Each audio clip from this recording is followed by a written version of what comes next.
Hello, my name is George Nenni with Generations Digital, and welcome back to our Google Analytics 4 training series designed specifically for car dealers.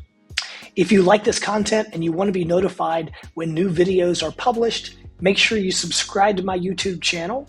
How do you do that? Well, on YouTube, you first find the channel, search for George Nenni, Google Analytics 4, or maybe search for Generations Digital. Once you find the channel, click on the subscribe button and choose the bell icon. Choosing the bell allows you to be notified when new videos are published. So today we're going to talk about how to build explorations for cohort analysis. So as a reminder, and we've got other videos talking about explorations, that is the report writing function within Google Analytics 4. It's a very powerful tool, and we're going to have a number of videos talking about that. But today's exploration will talk about cohort analysis, and we'll show you and talk about how that works and what it's all about. So here we are at the home page of Google Analytics. If we just click here on the Explore menu, we'll go right into Explorations. That makes it really easy, doesn't it? It's the only choice within the Explore menu currently, and we can see all of our different explorations. Currently for this store, there's no explorations that have been created yet. Remember, explorations are going to be unique for each store and will be unique for each user. So for this user, George Nenni up there, and for this dealership, there's been no explorations that have been saved. But once we go in and start working on one, it will automatically save. So that's the nice part. You don't have to save explorations. They automatically save for you. Once you also have explorations here, you'll have 3 dots out here that you can click on, and you can do some sharing. So you can share explorations with other users within the same property. So for this same dealership, you can share and let other users use it. Or if you wanted to share reports across other properties, you can also do that. So for instance, if you manage 5 dealer websites for your group and you want to build out all your reports in one store and then copy out over all those other reports, that'd be very easy to do. So here we are at the homepage of explorations. We can start a blank exploration, which in many cases that's a nice option to have. But we're going to use one of the templates. If you click here, you can see the full template gallery. We're going to go here until we see the cohort exploration. There it is. We're going to click on that. And here we are. This screen may look daunting. I can tell you the first time I started going into this back in 2021, 2022, and I first saw this exploration screen, I said to myself, I'm never going to be able to understand this. This looks so confusing. But once you slice it up, it's really not so bad. So let's slice it up. This left-hand column here, this is the parking lot. So in order to be able to use any variable, you first have to add it into the parking lot. And there's some stuff already in here. We won't have to add very much stuff, but all you do is just add the plus sign. And then if you want things from the parking lot to be active, you just drag those over here, into the active column. And so anything that's active in this settings column will automatically paint itself right here.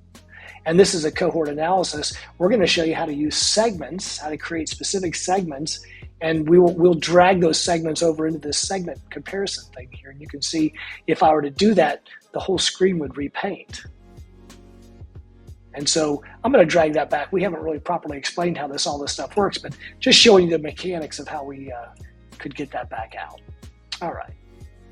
Hopefully I can get it back out. There we go. Click the X.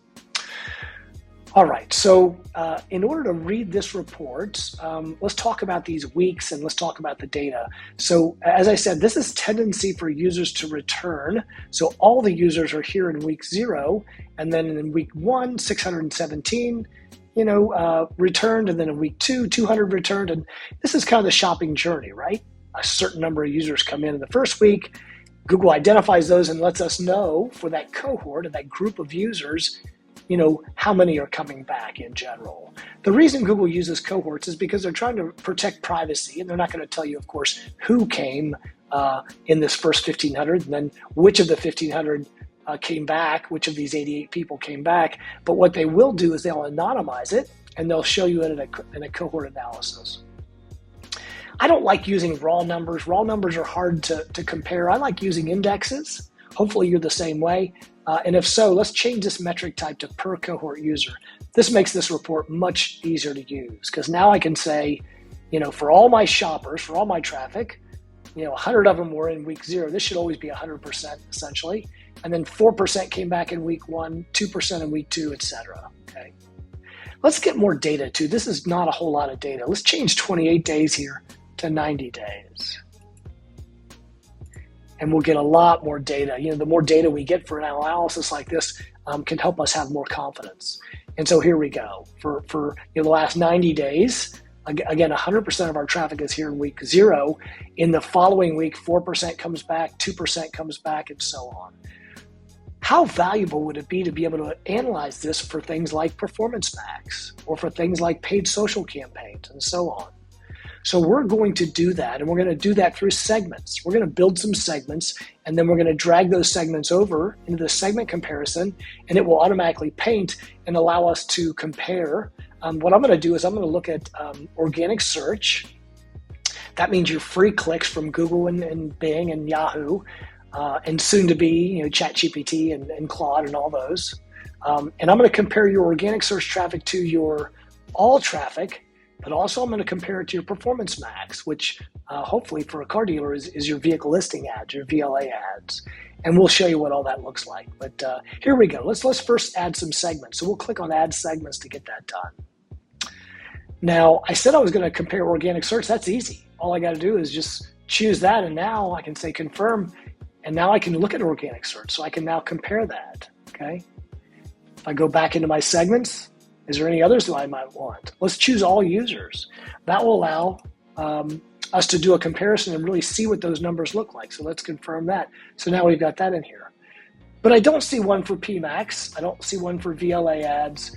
And so, of course, that's custom to Automotive. We're going to have to create a new segment, and let's do that. We're going to do that based on the campaign name.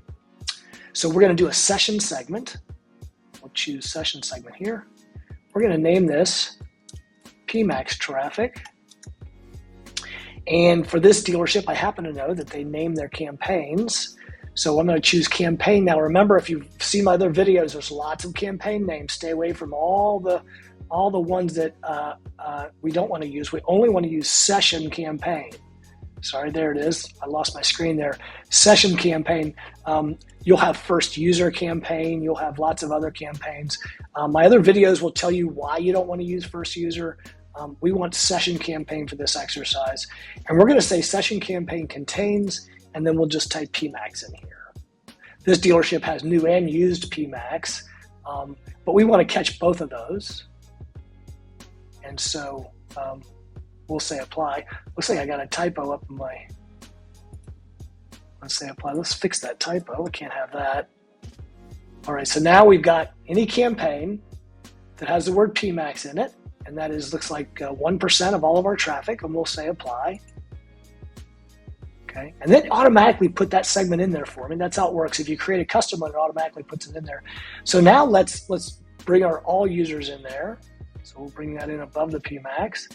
And let's grab our organic search. We just grab that waffle right there, and we drag that in there. And by the way, I'll show you a shortcut. You don't have to drag it over. If you just double click the waffle, it knows where to go.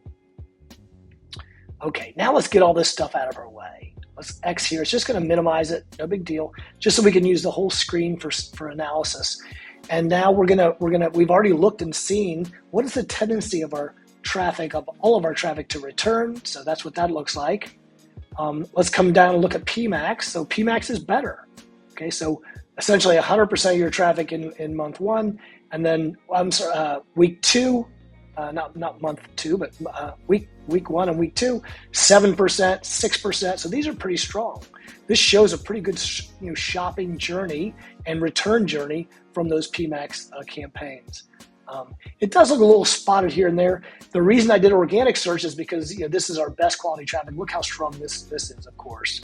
And it's always good to benchmark yourself against organic search traffic, because it's the people on Google, Bing, and Yahoo that are looking for you or looking for your brand. And so when you look at your paid campaigns, you always want to compare to organic and see how well paid campaigns are comparing to organic. Now, for the agencies watching this, they may say, well, George, that's not really fair. You can't really compare organic with paid, since organic will always be better. And I would generally agree with that. But I would also add that you have to benchmark somewhere. So it makes sense to at least know how good your best traffic is. And so you do the same thing here for paid social campaigns. If you had paid retargeting from like AutoTrader, their advanced ads, or maybe Car Guru's RPM, or maybe Cars Social from cars.com, those would be good traffic sources to be able to bring in here. Those traffic sources tend to be high funnel, and so they do a good job of bringing return visits. But when you're measuring your traffic in Google Analytics, just be careful not to just measure conversions. Don't just measure your engagement rate. You really have to dig deep, and cohort analysis is one of those deep dives where you can analyze return visits and really make sure you're making the right decisions for your website and for your investments. I hope you've enjoyed this video. If you like this content, as I mentioned, please subscribe to our YouTube channel, hit the bell, and choose subscribe. You can also go to our website and learn more about what we do, generationsdigital.com. We do Google Analytics 4 setups and Looker and Google Analytics reporting for dealers. I've also got a book on Amazon, a number of books on Amazon, but we've got one book on Google Analytics 4 on Amazon. If you want to just search for George Nenni on Amazon, you'll see all 3 books. But thank you very much for your time and viewing our channel and viewing our videos, and good luck in your analytics journey.